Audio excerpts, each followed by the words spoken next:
Hello friends. मैं अभी मौर्य आप लोगों का एक बार पुनः स्वागत करता हूं अपने इस YouTube फैमिली में।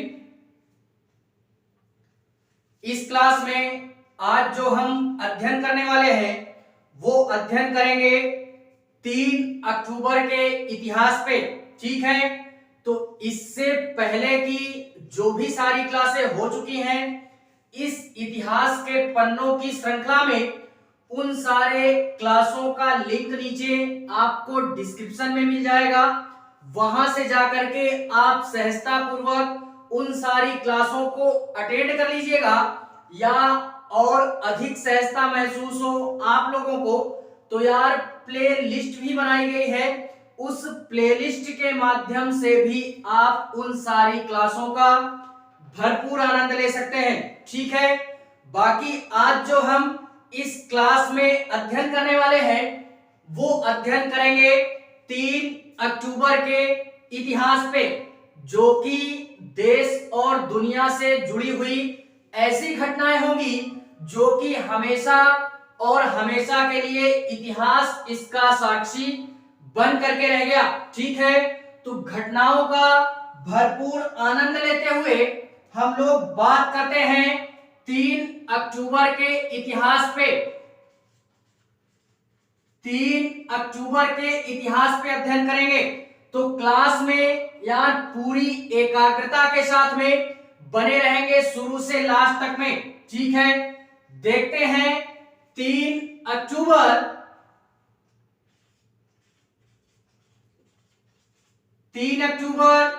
1672 की बात करते हैं।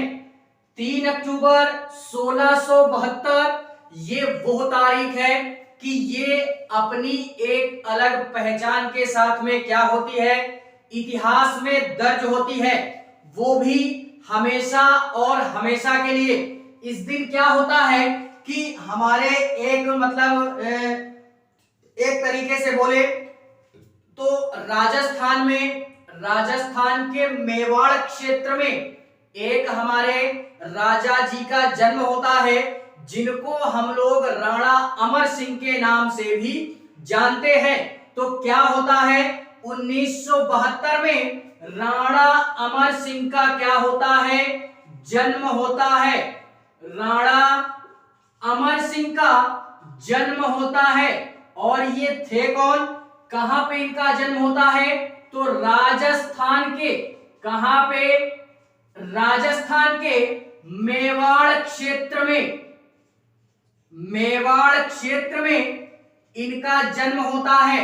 और इतना ही नहीं, अगर अमर सिंह के बारे में और बोलूं मैं तो ये एक राजपूत राजवंश से क्या करते थे, रिलेशन रखते थे या संबंधित थे। किस वंश से, राजपूत वंश से। ठीक है, तो ये भी हमें क्या करना है, याद रखना है। और इतना ही नहीं, इन्होंने यार इन्हीं के समय में यानी 1672 ये वो काल है कि यार इस समय दिल्ली सल्तनत पे यानी दिल्ली पे हमारे मुगल वंश का शासन था। इस समय किसका शासन था, मुगल वंश का शासन था। तो यहाँ पे इस समय मुगल शासन कर रहे थे, तो उसी समय पे राजस्थान के क्षेत्र में हमारे राणा अमर सिंह क्या कर रहे थे, अपना सारा यानी शासन संभाल रहे थे पूरे तरीके से राजस्थान का। ठीक है, और जब हमारे ये इन्हीं के समय में यानी जो हमारे मुगल शासक जलालुद्दीन मोहम्मद अकबर थे, वो क्या करते हैं कि यहाँ पे अटैक यानी आक्रमण करने का प्रयास करते हैं। तो ये जो हमारे राणा अमर सिंह जी हैं, ये क्या करते हैं कि अपनी स्वतंत्रता या अपने खुशहाली या समृद्धि के लिए जितने भी राजस्थान के राजपूत थे उनको यार एकत्रित करते हैं या संगठित करते हैं कि अकबर के खिलाफ हम क्या कर सकें, विद्रोह कर सकें, या अकबर के जो भी हमारे सेना नायक हैं उनसे हम किसी भी प्रकार से बच सकें। ठीक है, तो ये सारे प्रयास राणा अमर सिंह के द्वारा किया जाता है। और इतना ही नहीं, ये जो राणा अमर सिंह जी हैं, ये यार एक बहुत ही प्रसिद्ध, इतिहास की दुनिया में बहुत ही प्रसिद्ध नाम है उनका, जो कि एक इतिहास के सौर वीर योद्धा के रूप में भी जाने जाते हैं, या सूरवीर योद्धा के रूप में भी हम उनको जानते हैं या संबोधित करते हैं। नाम क्या है उनका? तो नाम हम लोगों ने सुना होगा कि महाराणा प्रताप के नाम से भी जानते हैं, जिनके घोड़े के बारे में काफी सारी बातें प्रसिद्ध हैं या प्रख्यात हैं। इनका घोड़ा जिसका नाम चेतक था, यार काफी फुर्तीला घोड़ा था, ठीक है। तो फिलहाल में ये राणा प्रताप के क्या थे? वंशज थे, जो कि ये राणा अमर सिंह जी हैं, ठीक है। और इतना ही नहीं, ये जो हमारे थोड़ी सी बातें जानते हैं राणा प्रताप जी के बारे में, कि ये जो राणा प्रताप जी हैं, ये यार इतिहास की दुनिया में या बाकायदा जहां भी इतिहास में इनका नाम दर्ज है, ये यार इतिहास में बाकायदा एक सूरवीर योद्धा के तौर पे, एक मतलब त्याग करने वाले योद्धा के तौर पे, या एक तरीके से बोले तो इसी तरीके के दृढ़ संकल्प वाले या दृढ़ प्रण वाले योद्धा के तौर पे इनको यार इतिहास में आज भी क्या किया जाता है? याद किया जाता है। और इतना ही नहीं यार, 1500 आई थिंक 56 में या 76 में क्या होता है कि एक ऐतिहासिक लड़ाई होती है हमारी, या ऐतिहासिक युद्ध होता है, जिसको हम हल्दी घाटी के युद्ध के नाम से भी जानते हैं। तो इस हल्दी घाटी के युद्ध में राणा प्रताप ने क्या किया था कि जलालुद्दीन मोहम्मद अकबर का एक हमारा कौन था? मुख्य सेना नायक या सेनापति या गृह नायक, जिसका नाम था हमारा कौन? बहलोल खान। उसके टुकड़े टुकड़े कर दिए थे, उसके घोड़े के समेत उसके टुकड़े टुकड़े करके, या उसके टुकड़े टुकड़े कर दिए या छिन्न भिन्न कर दिया। इतना ताकतवर योद्धा था हमारा राणा प्रताप, ठीक है। तो इस कारणवश ये जो हमारी तारीख है 1672 की, ये यार इतिहास के पन्नों में आज भी बाकायदा क्या है? दर्ज है एज 3 अक्टूबर 1672 के तौर पे, ठीक है। इसके पश्चात हम लोग बात करते हैं इसी 3 अक्टूबर के इतिहास में कुछ अन्य घटनाओं की, जो कि हमेशा और हमेशा के लिए 3 अक्टूबर इसका साक्षी बन करके रह गया, वो भी हमेशा के लिए, ठीक है।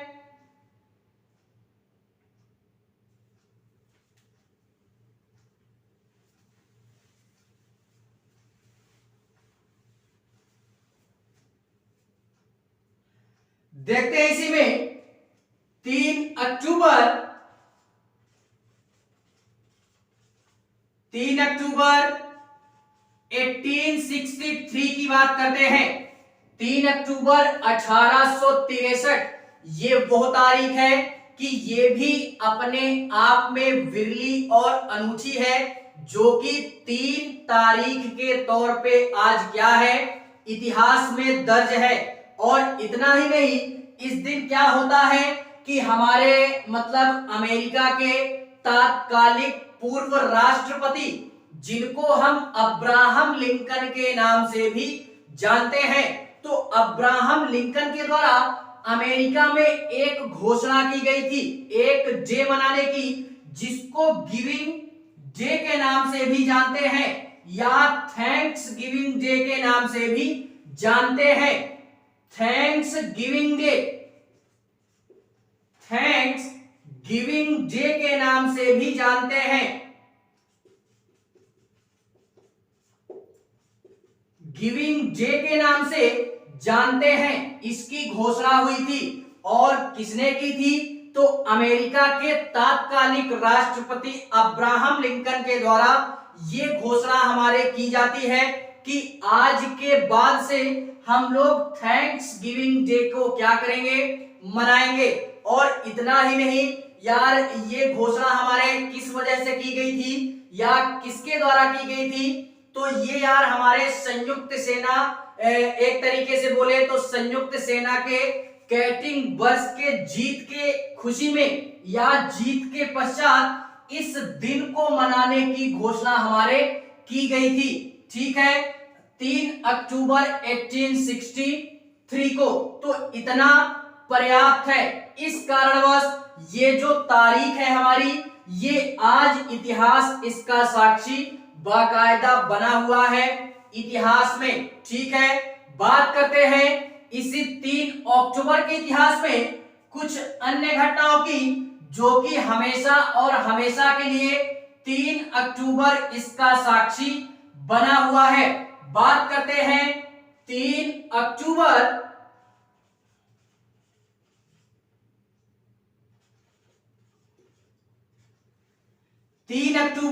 1932। ये 3 अक्टूबर 1932 ये वो डेट है कि ये भी अपने आप में एक अलग पहचान को लेकर के इतिहास में दर्ज है बाकायदा। आज भी क्या होता है कि हम लोगों ने नाम सुना होगा, एक देश पड़ता है हमारा क्या, इराक। तो इराक को ब्रिटेन से क्या मिली थी, आजादी मिली थी या स्वतंत्रता मिली थी। देखो कितना मतलब होनहार ब्रिटेन यार, ऐसा यानी पहले के समय में, यानी जब के इतिहास का हम अध्ययन कर रहे हैं यार, इतना होनहार ब्रिटेन कि दुनिया का शायद ही ऐसा कोई देश बचा होगा जहां ब्रिटेन का कब्जा ना रहा हो। ठीक है, हमारा इंडिया भी पिछले कुछ सालों में यार, जब हमारी आजादी हुई उसके पश्चात में, यानी उसके पहले ब्रिटेन का ही गुलाम था। तो इसी कारणवश शायद ही ऐसा कोई देश रहा होगा जो ब्रिटेन की तरफदारी या गुलामी ना की हो। तो इसी कारणवश क्या होता है कि 3 अक्टूबर 1932 को इराक क्या होता है, इराक ब्रिटेन से स्वतंत्र होता है, ब्रिटेन से स्वतंत्र होता है मेरे शेर। याद रखना सारी चीजों को। ठीक है, और इतना ही नहीं, ये जो हमारा इराक है यार, सारी चीजें पढ़ करके रखे होगे तो बेहतर है, नहीं पढ़े होगे तो लक्ष्य कोचिंग के प्लेटफॉर्म पे बने रहना।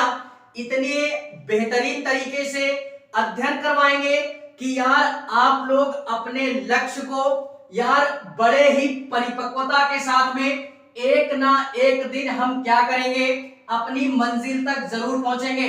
ठीक है, तो इसी कारणवश आप लोग ग्लोब में देखना, ग्लोब या अगर यूपीएससी एस्पिरेंट है तो यार फिलहाल में एक ग्लोब अपने पास रखना और एक एटलस रखना, और इसके पश्चात में कुछ मैप वगैरह भी रखना। तो मैपिंग में कमांड होनी चाहिए, उसी में देखना इराक हमारा, इराक क्या है, इराक हमारा एशिया का एक देश पड़ता है जिसकी राजधानी हमारी क्या है, बगदाद है। ठीक है, तो ये हमको याद रखना है। ईरान को स्वतंत्रता मिलती है ब्रिटेन से, इसकी राजधानी बगदाद है। और इतना ही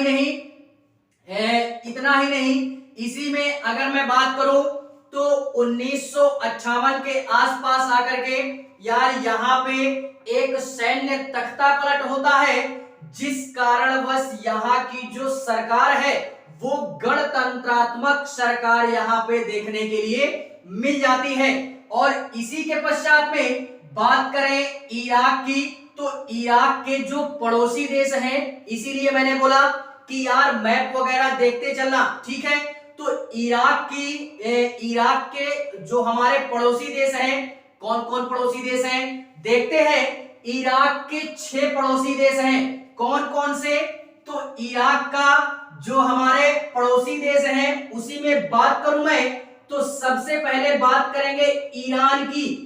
इराक के बगल में पड़ता है ईरान हमारा। ईरान के बाद पड़ता है कुवैत। हमारा नाम सुना होगा कुवैत का, ये कुवैत भी हमारा क्या है, कुवैत के नाम से जानते हैं, कुवैत भी बोलते हैं। तो ये भी इराक का पड़ोसी देश है। एंड इसी के पश्चात कुवैत के बाद एक देश पड़ता है हमारा जॉर्डन। क्या पड़ता है, जॉर्डन पड़ता है। तो ये भी हमारा इराक का पड़ोसी देश है। एंड इसी के पश्चात में हम लोगों ने नाम सुना होगा सऊदी अरब का, सऊदी अरब, ये भी क्या है, इराक का पड़ोसी देश है। एंड सऊदी अरब के पश्चात में हमारा एक देश आता है सीरिया। क्या आता है मेरे शेर, सीरिया। इस सीरिया का या ये सीरिया भी हमारा क्या है, इराक का पड़ोसी देश है। एंड जो लास्ट आता है हमारा वो आता है तुर्की। क्या आता है, तुर्की। ये तुर्की भी ईरान का क्या है, पड़ोसी देश है। तो ये यार याद रखना कि इराक हमारा, इसकी राजधानी क्या है एंड इसके कौन कौन से पड़ोसी देश हैं, ये किससे स्वतंत्र हुआ, कब स्वतंत्र हुआ। एंड इसी के पश्चात में अगर मैं और बोलना चाहूं तो यार 2006 में, यानी अभी कुछ वर्षों की ही बात है, फिलहाल में 2006 में यहाँ का एक हमारे तानाशाह, जिसको जनरल सद्दाम हुसैन के नाम से भी जानते हैं, तो सद्दाम हुसैन को यहाँ के जो तानाशाह था उसको फांसी की सजा दी गई थी। क्यों, क्योंकि उसने मानवता के खिलाफ जो भी हमारे मतलब रूल्स रेगुलेशन होते हैं उनका उसने क्या किया था, उल्लंघन किया था। इस कारणवश उसको क्या कर दिया गया, फांसी की सजा दी गई। कब, 2006 में। ठीक है, तो इस कारणवश ये जो हमारी 3 अक्टूबर 1932 की तारीख है, ये बाकायदा आज इतिहास में क्या है, दर्ज है, अपनी एक अलग पहचान के साथ में। तो यार इस घटना को भी हमें क्या करना है, याद रखना है। ठीक है, बात करते हैं इसी 3 अक्टूबर के इतिहास में कुछ अन्य घटनाओं की, जो कि अपनी अलग पहचान के साथ में 3 अक्टूबर इसका साक्षी बना हुआ है बाकायदा। ठीक है, देखते हैं 3 अक्टूबर को।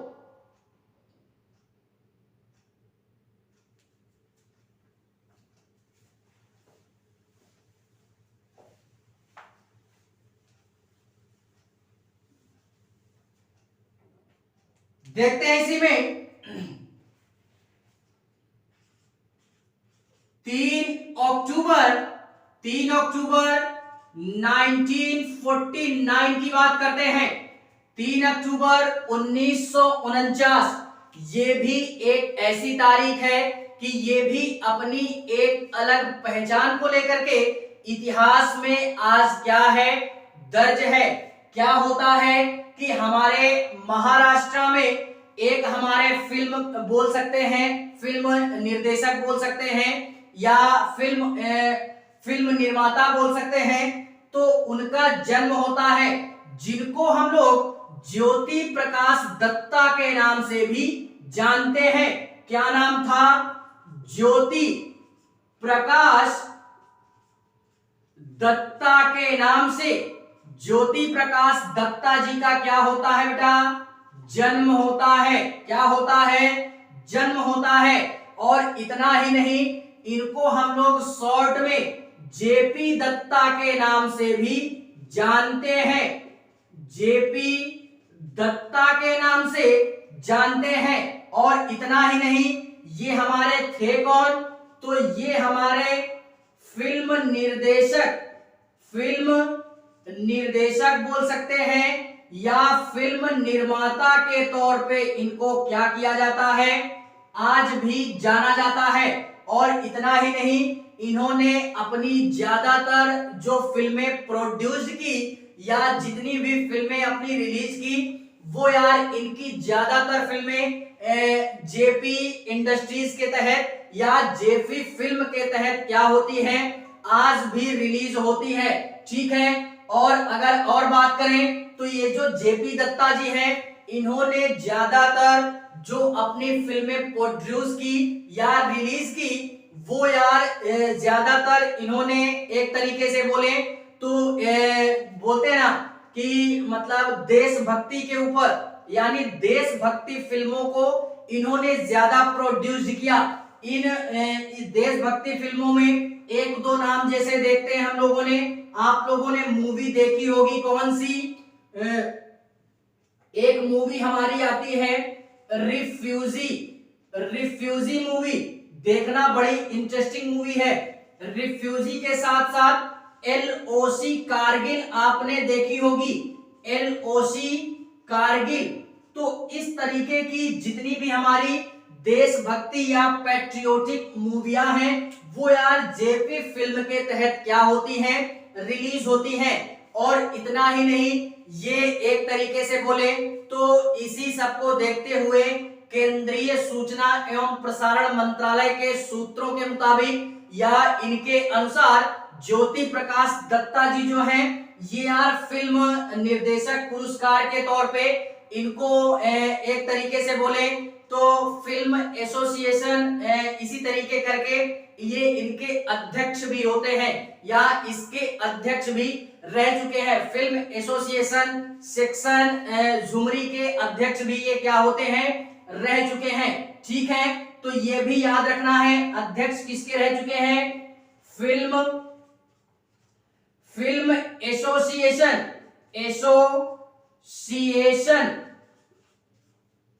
फिल्म एसोसिएशन या फिल्म एसोसिएशन, इसी के बाद section, film association section Jhumri की अध्यक्षता की थी इन्होंने, या इसके अध्यक्ष ये क्या हो चुके हैं, रह चुके हैं। तो इस कारणवश ये जो हमारी तारीख है, ये इसी घटना के कारणवश इतिहास में आज क्या है, बाकायदा दर्ज है। अपनी एक अलग पहचान को लेकर के बात करते हैं इसी 3 अक्टूबर के इतिहास में कुछ अन्य घटनाओं की। ठीक है,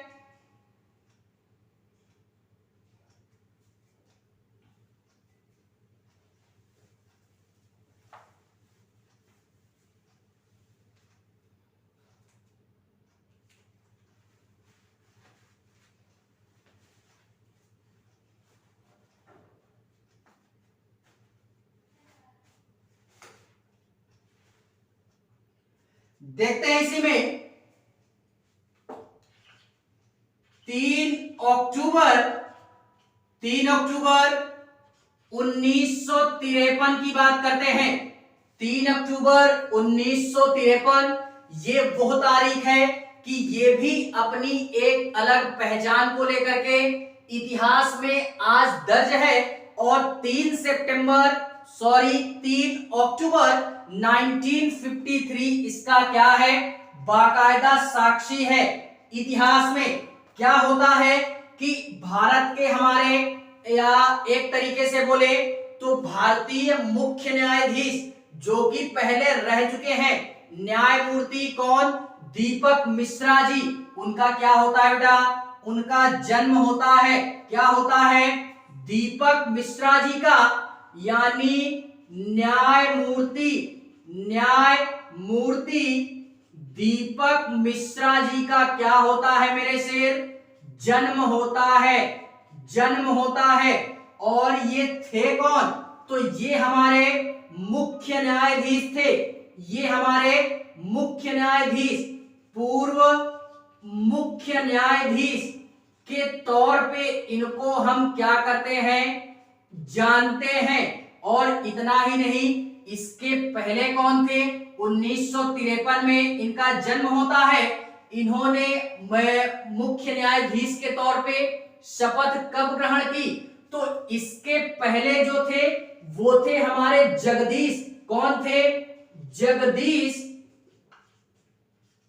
जगदीश सिंह खेहड़ के नाम से भी जानते हैं। जगदीश सिंह खेहड़ के सेवानिवृत्त होने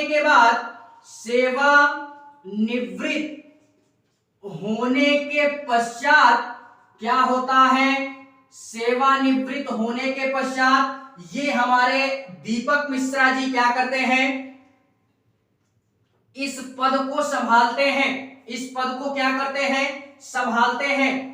कब संभालते हैं, तो ये सेवानिवृत्त होते हैं कब, 27 अगस्त 2017 को। और जब ये इस पद पर बैठते हैं तो 28 अगस्त को क्या होता है, 28 अगस्त 2017 में ये शपथ ग्रहण करते हैं और तब से इनका कार्यकाल क्या हो जाता है, एज अ मुख्य न्यायाधीश या चीफ जस्टिस के तौर पे इनका शपथ ग्रहण हो जाता है। ठीक है, तो इस कारणवश ये जो हमारी तारीख है ये भी बाकायदा आज इतिहास इसका क्या बना, साक्षी बना, एज अ 3 अक्टूबर 1953 के तौर पे। बात करते हैं इसी 3 अक्टूबर में कुछ अन्य घटनाओं की।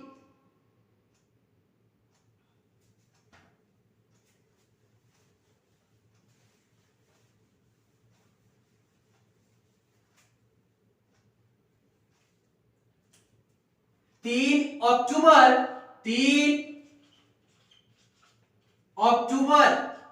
1984 की बात करते हैं।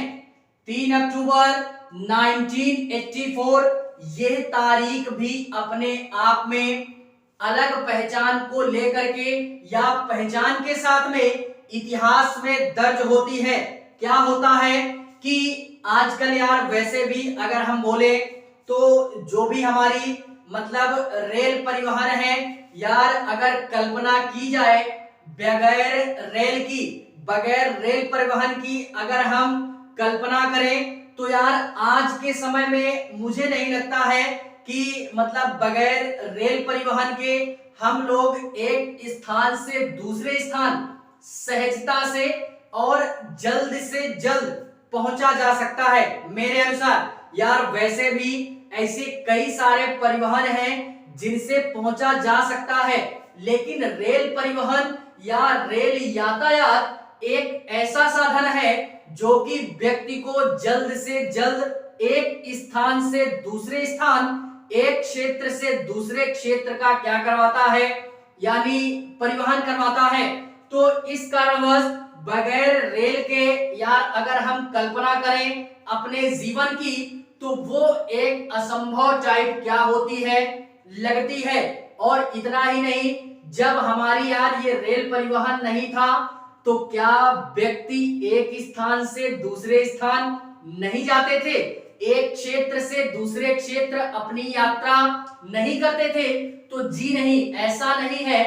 वो समय कुछ दूसरा था और आज का समय कुछ दूसरा है। यार उस समय के हिसाब से जो भी व्यक्ति थे उन लोगों ने अपने अनुसार जीवन व्यतीत किया और आज जैसे ही यार सुख सुविधाएं हमारी जितनी ज्यादा से ज्यादा या जितनी पर्याप्त मात्रा में सुख सुविधाएं उपलब्ध होती जा रही हैं, व्यक्ति उन पर उतना ही क्या होता जा रहा है, डिपेंड होता जा रहा है। और अगर आज वो सारी चीजें ना हो जिससे व्यक्ति के जीवन में पूरी सुख समृद्धि उसी सारी चीजों से है तो व्यक्ति अधूरा महसूस करेगा। ठीक है, तो इसी कारणवश यार रेल के बिना आज की अगर बात करें तो व्यक्ति अधूरा है। और इतना ही नहीं, ये जो रेल परिवहन है इसकी शुरुआत यार अंग्रेजों के समय से ही हमारे हो जाती है। यानी जब इंडिया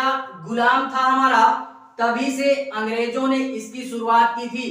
तो इस घटना में हमें याद क्या रखना है कि एक हमारी सबसे लंबी ट्रेन या सबसे लंबी दूरी तय करने वाली, सबसे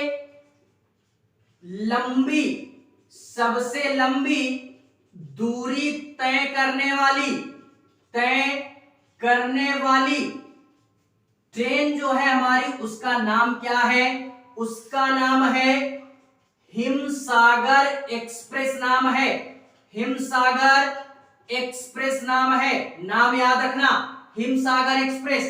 ये आज से ही चलना स्टार्ट होती है। आज से बोले तो क्या, 3 अक्टूबर 1984 से हिमसागर एक्सप्रेस की क्या होती है, शुरुआत होती है, जो कि सबसे लंबी दूरी तय करने वाली एकमात्र ट्रेन है आज भी वर्तमान में। कहां से कहां तक चलती है मेरे शेर, तो ये चलती है जम्मू तवी से, जम्मू तवी से कन्याकुमारी तक, कन्याकुमारी तक ये क्या करती है, अपना सफर तय करती है, जो कि पूरा उत्तर से दक्षिण तक का सफर तय करती है, सबसे लंबी दूरी तय करती है।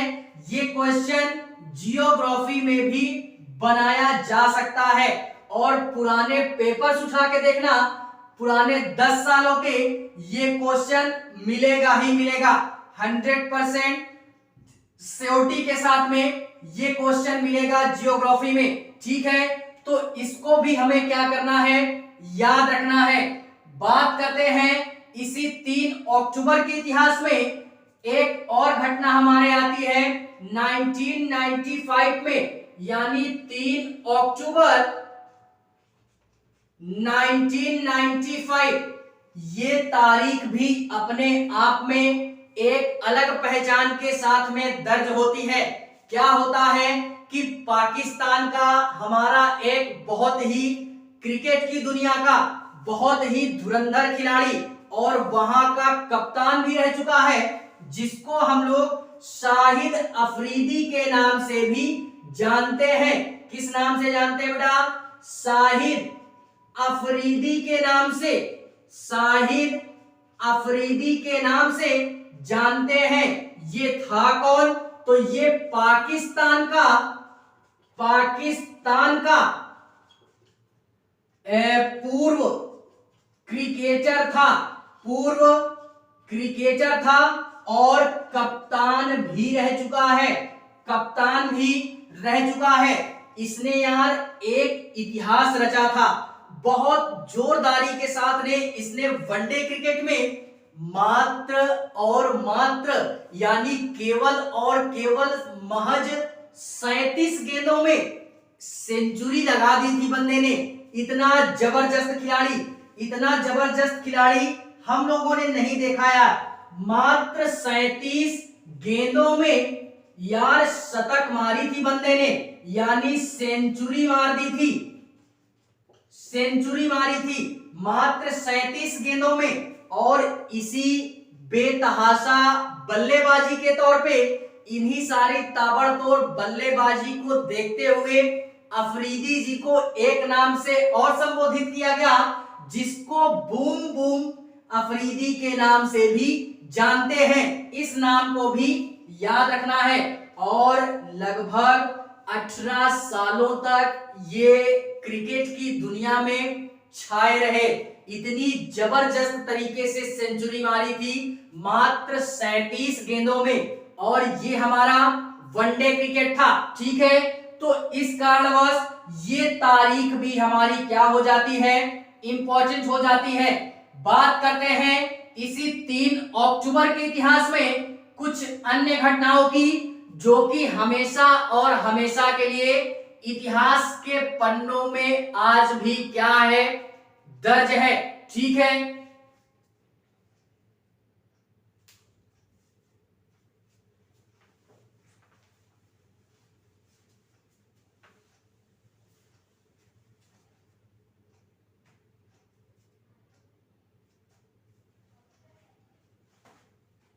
देखते हैं इसी में 3 अक्टूबर 2007 की बात करते हैं। 3 अक्टूबर 2007 ये वो तारीख है कि ये भी अपनी एक अलग पहचान के साथ में इतिहास इसका क्या है, साक्षी है। एक यार हम लोगों ने नाम सुना होगा एमएन विजयन जी का। किसका नाम, एमएन विजयन। तो इनका निधन होता है मेरे से, क्या होता है, एक हमारे भारतीय लेखक थे, भारतीय लेखक जिनका नाम था एम एन विजयन। क्या नाम था, एम एन विजयन। इनका क्या होता है बेटा, निधन होता है। क्या होता है, निधन होता है। और इतना ही नहीं, इनका पूरा नाम क्या था, तो इनका पूरा नाम था मौलियन, ऐसे ही करके नाम है, नारायण नयन विजयन करके इनका नाम है, और विजयन वेश के नाम से भी इनको जानते हैं। ठीक है, तो ये नाम याद रखना। मुझे शुरुआत का एग्जैक्ट याद नहीं आ रहा। मुलायन ऐसे करके हमारा नाम है, मुलायन। मुलायन ये थोड़ा सा देख लीजिएगा आप लोग। मुलयान, मुलयान, मुलयान, नारायण, नारायण, नयन, विजयन, ये इनका नाम था। और इनको विजयन, विजयन मेष के नाम से भी जाना जाता था। और इतना ही नहीं, ये यार एक तरीके से बोले तो भारत के वैश्विक या शाश्विक संचालक, संचालक, स्तंभकार, या मलयालम हिंदी मलयालम साहित्य के लेखक के तौर पे भी इनको क्या किया जाता है, जाना जाता है। और इतना ही नहीं, इन्होंने अपने वामपंथी आदर्शों के लिए एक तरीके से बोले तो वक्तृत्व, वक्तृत्व वक्तृत्व कला साहित्य के क्षेत्र में विजयन जी जो है, इनको पूर्व कला साहित्य संघ का अध्यक्ष भी बनाया गया। ठीक है, और इतना ही नहीं, इनको एक तरीके से बोले तो भीमा साहित्य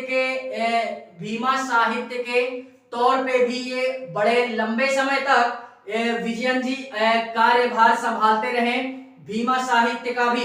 ठीक है, तो इस कारणवश भी ये जो तारीख है, ये बाकायदा आज इतिहास के पन्नों में दर्ज है। बात करते हैं 3 अक्टूबर 2010 की बात करते हैं। 3 अक्टूबर 2010 यह तारीख भी अपने आप में इतिहास के पन्नों में अपनी एक अलग पहचान को लेकर के बाकायदा दर्ज है, जिसका साक्षी 3 अक्टूबर 2010 की तारीख है हमारी। क्या होता है कि एक हमारा कॉमनवेल्थ गेम आता है। कौन आता है? Common wealth game, Commonwealth game, wealth games में भारत क्या करता है? पहली बार मेजबानी करता है, यानी भारत पहली बार मेजबानी करता है या शुरुआत करता है और इसकी अध्यक्षता भी करता है। कॉमनवेल्थ गेम्स को हिंदी में हम लोग राष्ट्रमंडल खेल के नाम से भी जानते हैं। राष्ट्रमंडल खेल के नाम से भी जानते हैं। कब होता है? 2010 में। और इतना ही नहीं, इसकी जो शुरुआत होती है वो यार हमारे कनाडा में एक हमारा शहर पड़ता है, जिसको हम लोग क्या बोलते हैं? एक तरीके से बोले तो एक शहर पड़ता है जिसको हम लोग हैमिल्टन, क्या बोलते हैं? हैमिल्टन शहर के नाम से जानते हैं। वहां 1930 में इस खेल का पहली बार आयोजन होता है या इस खेल की शुरुआत होती है कनाडा के हैमिल्टन शहर में। वहीं से इस खेल का सफर शुरू होता है और ये आकर के इंडिया में जब इस खेल का आयोजन होता है तो बड़े ही भव्य तरीके से इंडिया राष्ट्रमंडल खेल का आयोजन करता है भारत की राजधानी दिल्ली में। ठीक है, और इस खेल में जो हमारे अगर पदक तालिका की बात करें कि किस स्थान पे था इंडिया जब ये इस खेल की मेजबानी की थी, तो ये हमारे 101वां पदक हासिल करके ये दूसरे स्थान पे था। दूसरे पे ये था, तो पहले पे कौन था? पहले पे था हमारा ऑस्ट्रेलिया। ऑस्ट्रेलिया 170 या 171 पदक के साथ में पहले नंबर पे ऑस्ट्रेलिया का स्थान पदकों की सूची में शामिल किया गया राष्ट्रमंडल खेलों की सूची में। तो खेलों के इतिहास में भारत ने एक नई उपलब्धि हासिल की, जो कि 3 अक्टूबर 2010 की तारीख को ये उपलब्धि हमारी हासिल होती है इंडिया को। ठीक है, तो ये थी हमारी 3 अक्टूबर से रिलेटेड कुछ महत्वपूर्ण घटनाएं, जो कि देश दुनिया से जुड़ी हुई ऐसी घटनाएं थी जो कि जानना आपके लिए और हमारे लिए बेहद और बेहद महत्वपूर्ण थी। ठीक है, तो क्लास अगर पसंद आए तो लाइक करें, कमेंट करें और हाँ, चैनल को सब्सक्राइब जरूर करें। थोड़ा सा यार मेरा भी सपोर्ट करते रहें, जिससे कि मेरे मोटिवेशन का स्तर यानी हाई लेवल पे रहे और मैं क्लास को डेली और डेली अवेलेबल कराता रहूं। ठीक है, बाकी मिलते हैं इसी इतिहास के पन्नों की श्रृंखला में किसी नए दिन के इतिहास में। तब तक के लिए